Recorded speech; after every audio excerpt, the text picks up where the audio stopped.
आजकल एक ऐसा ट्रेंड चला है,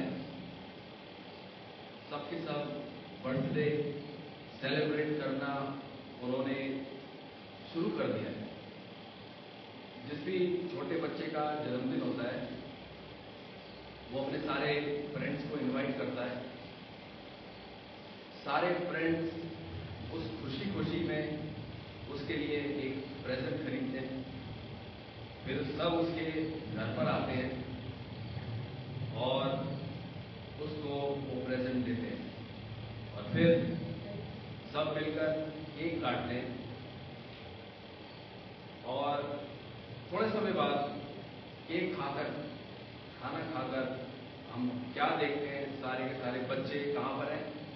उन्हीं प्रेजेंट, उन्हीं खिलौनों के साथ जो वो लेकर आए थे उनके साथ उन्होंने खेलना शुरू कर दिया। और थोड़े समय बाद किसी को पता भी नहीं चलता कि किसका जन्मदिन था। थोड़े समय बाद किसी को पता नहीं चलता किसका जन्मदिन था। आप देखते हैं कि सारे के सारे बच्चे उन खिलौनों से खेलने में व्यस्त हो गए। हम क्रिसमस को भी इस तरीके से ले सकते हैं। हम बड़ी तैयारियां करना शुरू करते हैं। दिसंबर महीने से ही एक परिवार वालों के लिए, फ्रेंड्स के लिए हम शॉपिंग करना शुरू कर देते हैं। उनके लिए हम क्या खरीदेंगे, वे खरीदना शुरू कर देते हैं। सजावटें करना शुरू कर देते हैं और बहुत सारा समय हमारा इन चीजों में निकल जाता है। और थोड़ा सा समय होता है, जैसे आज का समय है 30 मिनट का, कि हम वचन पर, प्रभु यीशु मसीह के वचनों पर मनन कर पाए। अगर उसी समय उसी खुशियों से अगर हम अपने हृदयों को तैयार करें और सचमुच में अपना ध्यान 2025 साल पहले लेकर जाएं और अपने आप को जांचें कि प्रभु यीशु मसीह असली में किस लिए आए हैं, तो शायद हमें ज्यादा लाभ मिल सके क्रिसमस के टाइम पर। शैतान और दुनिया ने क्रिसमस को एक व्यापार बना दिया है। शैतान चाहता है कि हर कोई व्यक्ति ऐसी चीजों में व्यस्त रहे और दुनिया वाले हर मौका ढूंढते हैं पैसा कमाने का, और उन्होंने बहुत सारी चीजें बना दी जिससे लोग उनमें व्यस्त रहते हैं और ये एक प्रकार का व्यापार बन जाता है। लेकिन आज हम समझने की कोशिश करेंगे कि प्रभु यीशु मसीह क्यों आए, प्रभु यीशु मसीह को क्यों आना पड़ा इस धरती पर 2025 साल पहले। हमें ये जानने की जरूरत है कि समस्या क्या थी। आपको एक बात की समझने की जरूरत है कि हम सब लोग एक कैदी हैं और बहुत सारी जंजीरों से ऐसे हम जकड़े हुए हैं। आप मेरे दोनों हाथों में जंजीरें देख लीजिए, मेरे सर के ऊपर, मेरे साइडों में, पैरों में, हर प्रकार से हम जंजीरों से जकड़े हुए हैं। किस किस प्रकार की जंजीरें? बहुत सारे लोग डर की जंजीर से जकड़े हुए हैं। उनको डर सताता है, मौत सताती है, उनको भविष्य में क्या होगा वो सताता है, उनको बीमार ना पड़ जाए वो सताता है, पैसे की समस्या ना आ जाए, कर्जा ना आ जाए वो उनको सताता है, डराता है। डर की जंजीरों में जकड़े हुए हैं। कई लोग एंग्जाइटी की जंजीरों में जकड़े हुए हैं। वो एंग्जाइटी उनके शरीर को बिगाड़ती है, रात की नींदों को उजाड़ती है, सो नहीं पाते लोग। कई लोगों को डिप्रेशन की जंजीरों ने जकड़ा हुआ है।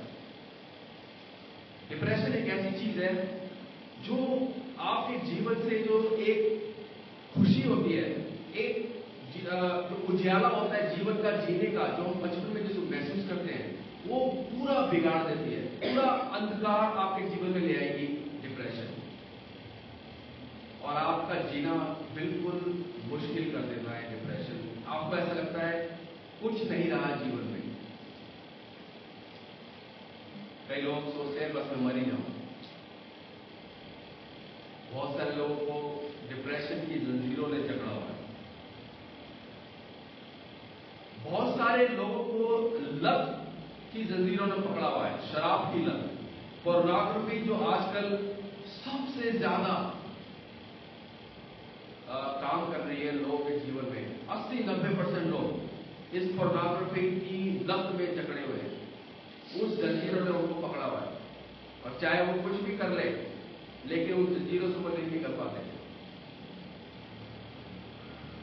कई लोगों को सफलता की जंजीरों ने पकड़ा हुआ है कि हमें दुनिया में पैसा बहुत कमाना है, हमें आगे बढ़ना है, अपने बच्चों को आगे बढ़ाना है। वो बस सफलता की जंजीरों में जकड़े हुए हैं। लेकिन इन सब जंजीरों का कारण, उसकी जो जड़ है, वो क्या है? वो है पाप। हम एक बहुत गहरे गड्ढे में पड़े हुए हैं, और हम जितनी मर्जी कोशिश कर लें, उस गड्ढे से हम नहीं निकल सकते। आप तो अगर मैं बोलूं अच्छे काम करो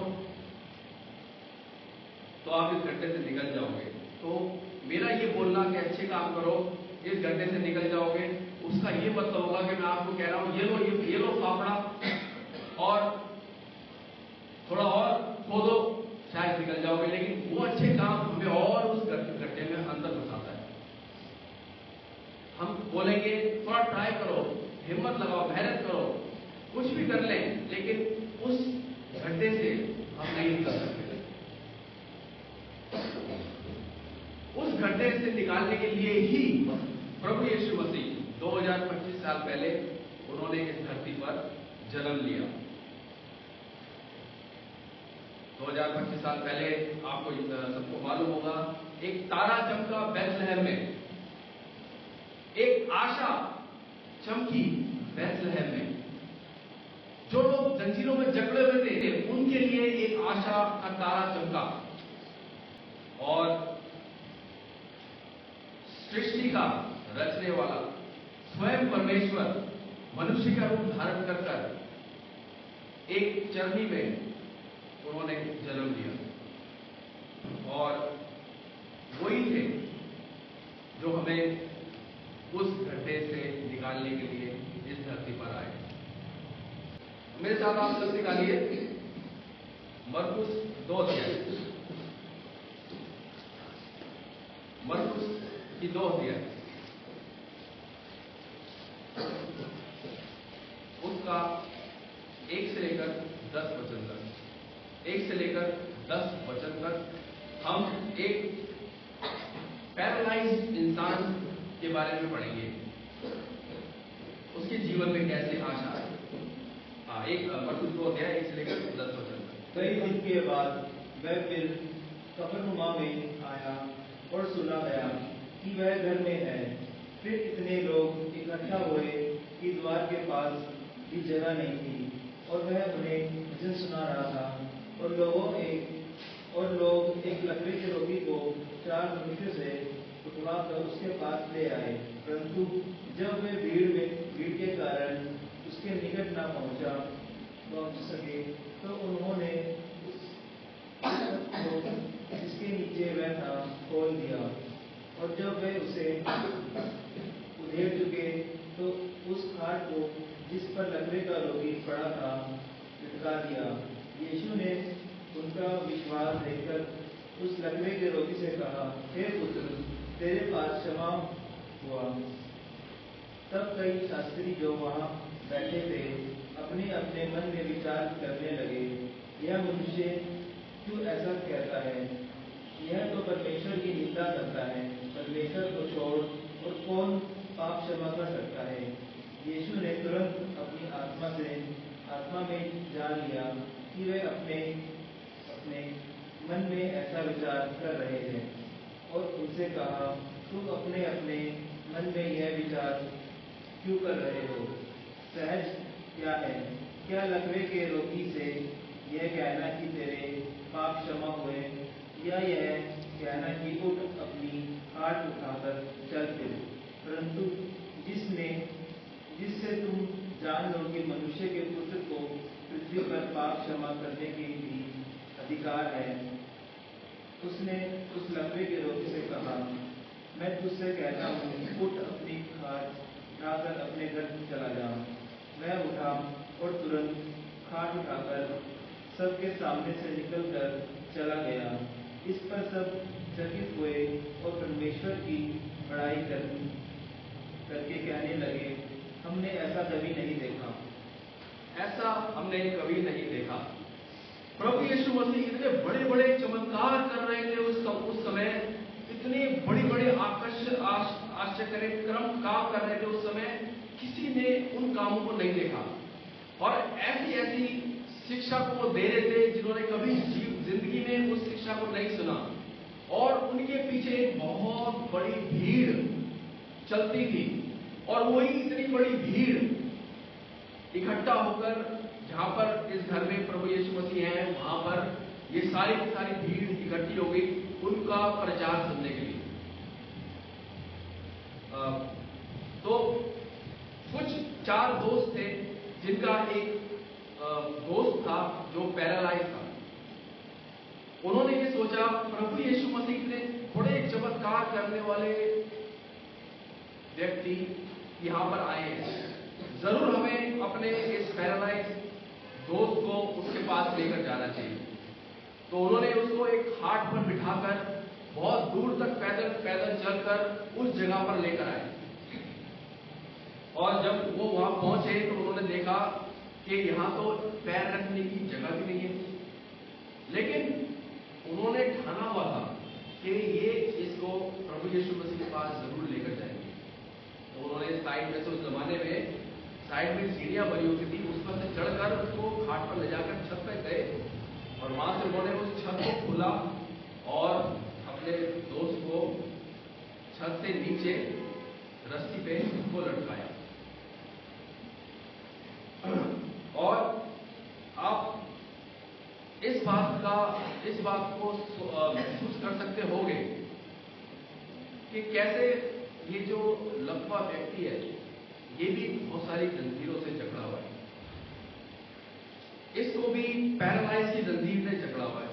इसका मन, इसका जीवन कितना उदास और निराशा का होगा।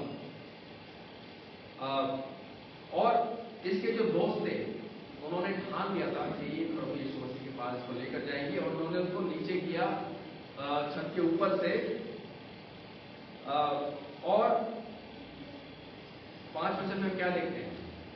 5 वचन में हम देखते हैं उस प्रभु यीशु मसीह ने उस व्यक्ति को, उस लकवे को, उस पैरालाइज इंसान को क्या बोला? सबसे पहला शब्द, हे पुत्र। सबसे पहला शब्द प्रभु यीशु मसीह उसे क्या बोला? हे पुत्र। अपने पूरे जीवन भर उसने क्या सुना? हे पापी इंसान, तू लकवा है, तू पैरालाइज है क्योंकि तू पापी है, तेरे माँ बाप ने पाप किया, तू पापी है इसलिए तू ऐसा पैदा हुआ। कभी उसने कोई अच्छा शब्द नहीं सुना अपने जीवन में। कभी उसने ये नहीं सुना किसी को बोलते हुए हे पुत्र। मैं आपको एक बात बताना चाहता हूं प्रभु यीशु मसीह हर एक इंसान की सबसे गहरी जरूरत को जानते हैं। इससे पहले उसको वो चंगा करे, इससे पहले वो उसे ठीक करे, इससे पहले वो कुछ और करे, प्रभु यीशु मसीह ने वो बात बोली जो उसके दिल को छू जाए। हे पुत्र, हे पुत्र। इसको सुनकर उसको कितना अच्छा लगा होगा, और उसको ऐसा भी लगा होगा कि सब मुझे पापी बोलते हैं, इसने मुझे हे पुत्र बोला, इसका मतलब है ये मुझे जरूर आज चंगा करेगा। लेकिन जो उसने सुना आगे, शायद वो उसको एक्सपेक्ट नहीं कर रहा था। तो प्रभु यीशु ने क्या बोला हे पुत्र के बाद? तेरे पाप क्षमा हुए। अब आप सोच सकते हो उसके दोस्तों ने क्या सोचा हो, है ना? वो इतनी दूर से उसको खाट पर उठा के लाए, शायद कई किलोमीटर चल के उसको छत पे ले गए, छत से नीचे लेकर आए, और प्रभु यीशु मसीह ये बोलते हैं हे पुत्र तेरे पाप क्षमा हो। अरे प्रभु यीशु मसीह, क्या आप देख नहीं सकते हम इसे यहां किस लिए लेकर आए हैं? ये चल नहीं सकता और आप कह रहे हो कि इसके पाप क्षमा हो। तो उनको अचंभा होगा, उनको शायद गुस्सा भी आया हो। लेकिन प्रभु यीशु मसीह को हमारी जो सबसे ज्यादा, सबसे महत्वपूर्ण जरूरत है, वो उसको पूरा करना चाहते हैं। पहले जो इस व्यक्ति की सबसे बड़ी जरूरत थी, सबसे गहरी समस्या जो थी, अगर प्रभु यीशु मसीह को चंगा करते हैं, प्रभु यीशु मसीह उसको ठीक कर देते हैं, तो थोड़े समय के लिए उसको आनंद मिलेगा।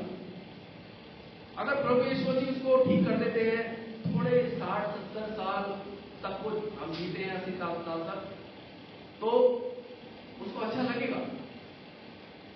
लेकिन अगर उसके पाप क्षमा नहीं होते, तो जहां अनंत काल हमें बिताना है, वो अंधेरे में प्रभु यीशु मसीह से अलग उसको बिताना पड़ेगा, है ना? उसकी जो सबसे बड़ी समस्या, सबसे जरूरी समस्या क्या थी उसकी, जिसकी वजह से वो पैरालाइज है, क्या थी वो? पाप। प्रभु यीशु मसीह ने उसकी जड़ को पकड़ा। सबसे पहले उसकी जो सबसे ज्यादा जरूरत है, उसको उन्होंने बोला हे पुत्र तेरे पाप क्षमा हो। अगर कोई इंसान जिसका घर थोड़ा सा बिगड़ा हुआ हो, दीवारें सही ना हो, अभी यहाँ पर आप देख रहे हो हमने पेंटिंग का काम करवाया है। अगर कोई व्यक्ति अपने घर में पेंटर को लेकर आता है और बोलता है मेरे घर को पेंटिंग की जरूरत है, और ये जो सारे के सारे गड्ढे से भी दिख रहे हैं, आप इनको भी ठीक कर देना, पुट्टी लगा देना इस पे, ये सारी चीजें ठीक कर देना। लेकिन उसी दिन उसका आर्किटेक्ट उसके घर में आता है और उसको बताता है कि अगर आपने पेंटिंग करवा भी ली, इन गड्ढों को भरवा भी लिया, वो जो आपके ऊपर एक भारी समस्या मैंने देखी है, वो उसको ठीक नहीं कर पाएगा। आपका जो फाउंडेशन है वो बहुत कमजोर हो चुकी है। अगर आप इसको पेंट भी करवा लोगे, इन गड्ढों को भरवा भी लोगे, तो तुम्हारा घर है वो जरूर गिरेगा। तो अगर ये व्यक्ति चंगा होता भी है, अगर इसके पाप क्षमा नहीं होते, तो नरक में जरूर जाएगा, चाहे उसको वो ठीक करा ले। तो जो जड़ है, जो समस्या है, अगर वो ठीक हो जाए, वो जरूरी है ना। तो प्रभु यीशु मसीह भी हमसे पहले ये कहना चाह रहे हैं कि हमारे पाप क्षमा हो। बहुत सारे लोग यहाँ पर आए हैं इस आशा में कि उन्हें कुछ मिल जाएगा प्रभु यीशु मसीह से, उनको चंगाई मिल जाएगी। और बहुत सारे लोग ऐसे भी होंगे जो ये भी बोल रहे होंगे, अरे ब्रदर आप क्या बोल रहे हो, आप नहीं जानते कि मैं पाप को देख तो नहीं सकता, लेकिन ये जो मैं मुसीबत में गुजर रहा हूं ये मेरे लिए ज्यादा भारी है, ये मुझे ज्यादा परेशान कर रही है। लेकिन हमारा जो प्रभु यीशु मसीह है वो इतना बेरहमी नहीं है कि आपकी समस्या को भी ठीक ना करे। हमने देखा ना आगे जाके वो इस लकवे को चंगा भी करते ना, लेकिन हमें पहले अपने असली का जो हमारी बीमारी है उसके बारे में हमें सोचना है, क्योंकि सबसे बड़ी हमारी जरूरत है कि हमारे पाप क्षमा हो। यहां पर फरीसी लोगों ने क्या बोला जब प्रभु यीशु मसीह ने उसको ऐसा बोला कि तेरे पाप क्षमा हो? फरीसी लोगों ने क्या बोला यहाँ पर 7 वचन में, ये मनुष्य ऐसा क्यों ऐसा कहता है, ये तो परमेश्वर की निंदा करता है, परमेश्वर को छोड़ और कौन पाप को क्षमा कर सकता है? इसलिए इन्होंने बिल्कुल सही बोला, परमेश्वर को छोड़ और कौन पाप को क्षमा कर सकता है? तो प्रभु यीशु मसीह परमेश्वर ही तो है और उनको छोड़ और कोई पाप को क्षमा नहीं कर सकता। और उन्होंने ऐसा ही किया। 2025 साल पहले वो इसीलिए इस धरती पर आए, जो हमारे सबके पाप है हमारे ऊपर उसका कर्जा हमारे अपने ऊपर लेकर उन्होंने उस दाम को चुकाया क्रूस पर। और उनके बलिदान से जो उन्होंने हमारे लिए चुकाया, उनके उस पवित्र लहू से जो उन्होंने हमारे लिए बहाया, उनके उस पाप रहित जीवन से जो उन्होंने बिताया, तो हम कभी नहीं बिता सकते। और हमारे बदले में उन्होंने अपने आप को बलिदान किया 2025 साल पहले, ताकि हम उस गड्ढे से निकल सके जिसमें हम फंसे हुए हैं। जो हमारे अच्छे काम उसे हम उनमें से हमें नहीं निकाल सकते, चाहे आप जितना मर्जी ट्राई कर लो। जो हमारी समस्या है वो भारी रूप से नहीं है, जो पेंट और जो गड्ढे जो मैंने बताया उसको ठीक करने से हमारी जो असली की समस्या है वो हल नहीं हो जाएगी। हमारी समस्या है आत्मिक, जिस चीज को हम नहीं देख सकते। इस देखी हुई सृष्टि, इसके पीछे एक आत्मिक दुनिया है जहां हमें अनंत काल बिताना है। उस को हमेशा के लिए अपने साथ स्वर्ग में रहने के लिए प्रभु यीशु मसीह ने अपनी जान को दिया 2025 साल पहले। इसलिए उन्होंने इस धरती पर जन्म लिया। और जब हम रोमियो के 5 अध्याय 8 में क्या लिखा है, जब हम पापी ही थे तभी प्रभु यीशु मसीह ने हमारे लिए अपनी जान दी। और ना केवल उन्होंने अपनी जान दी, तीसरे दिन वो मृत्यु में से जी उठे। और जी उठने से उन्होंने क्या किन चीजों को हासिल किया? उन्होंने मौत को हराया, शैतान को हराया, पाप को हराया और हमारी सारी जंजीरों को उन्होंने तोड़ा। लेकिन सबसे पहले उन्हें उनकी पवित्र आत्मा हमारे अंदर आनी चाहिए, जो हमें विश्वास करने से हमारे अंदर आती है। और धीरे धीरे धीरे धीरे धीरे धीरे जो आपकी सारी जंजीरें हैं, जिन्होंने आपको जकड़ रखा है, डर की, भय की, एंजाइटी की, डिप्रेशन की, जो भी आपकी प्रॉब्लम है, एक एक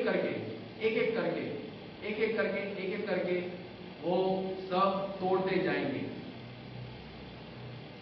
सब तोड़ते जाएंगे एक एक करके। लेकिन सबसे पहले हमें उनको अपना जीवन देना है, उन पर विश्वास करना है कि सचमुच में वो हमारे लिए आए, और जो हमारी समस्या थी पाप की, इसके लिए वो आए। और हमारे पास कोई संविधान नहीं है कि हम अपने आप कुछ कर सकें। एक फादर और एक सन एक दुकान के अंदर गए, और बहुत ही एक्सपेंसिव दुकान थी। जब वो अंदर गए तो फादर ने अपने सन को एक साइन दिखाया जो वहां लिखा था कि जो कुछ आप तोड़ोगे उसे आपको खरीदना पड़ेगा। तो आपको पता है छोटे बच्चे कैसे होते हैं, वो फादर का ध्यान इधर उधर कहीं भटका थोड़ी देर के लिए, और उसको कुछ टूटने की आवाज आई, और उससे देखा था उसके बेटे ने एक एक्सपेंसिव चीज को तोड़ दिया। अब वो बेटा डर गया कि अब मैं क्या करूं, तो उसने अपने फादर को बताया। मैनेजर वहां पर आया, मैनेजर ने बोला आपको पता है, आपने ये साइन देखा है कि जो कुछ आप तोड़ोगे तो आपको वो खरीदना पड़ेगा।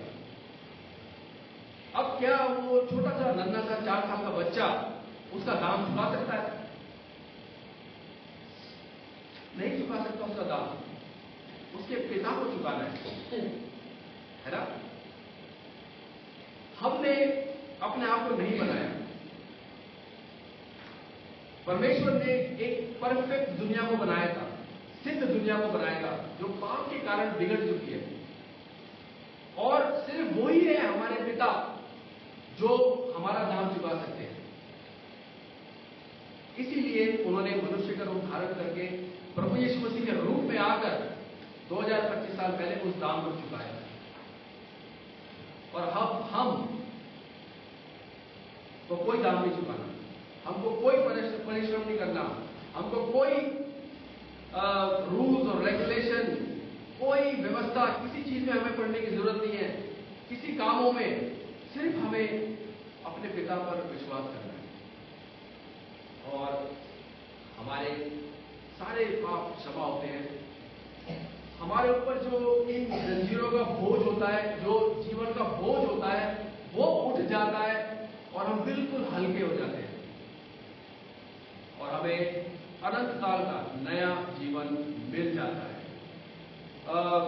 ये है असली मतलब क्रिसमस का। एक छोटा सा वचन पढ़कर हम इसको खत्म करेंगे। उस वचन में बहुत सारी गहराई की बातें लिखी है। लूका की 2 अध्याय,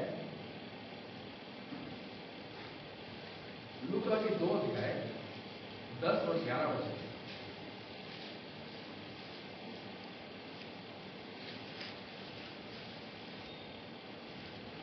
तब स्वर्गदूत ने उनसे कहा, मत डरो, क्योंकि देखो मैं तुम्हें बड़े आनंद का सुसमाचार सुनाता हूँ, जो सब लोगों के लिए होगा, कि आज दाऊद के नगर में तुम्हारे लिए एक उद्धारकर्ता जन्मा है, और यही मसीह प्रभु है। हाँ, देखिए 10 वचन में क्या लिखा है? तब स्वर्गदूत ने उनसे कहा, मत डरो, मत डरो, क्योंकि देखो मैं तुम्हें बड़े आनंद का सुसमाचार सुनाता हूं। वो सुसमाचार क्या है? कि स्वयं परमेश्वर प्रभु यीशु मसीह हमारे पापों के लिए दाम चुकाने के लिए आए, जो सब लोगों के लिए होगा। मेरे लिए नहीं, आपके लिए, सब लोगों के लिए होगा जो लोग विश्वास करेंगे कि आज दाऊद के नगर में तुम्हारे लिए एक उद्धारकर्ता जन्मा है, और यही प्रभु यीशु मसीह है, जो 2025 साल पहले पैदा हुए, जिनका जन्मदिन आज हम मना रहे हैं। और यही है उनके जन्मदिन मनाने का असली मतलब। तो इन सारी खुशियों में, केक काटने में, प्रेजेंट्स ये करने में, रिसीव करने में, हमें असली जो मकसद है, असली जो पर्पस है, that why Jesus Christ came, हमें उस पर ध्यान देना चाहिए। प्रभु यीशु मसीह अपने वचन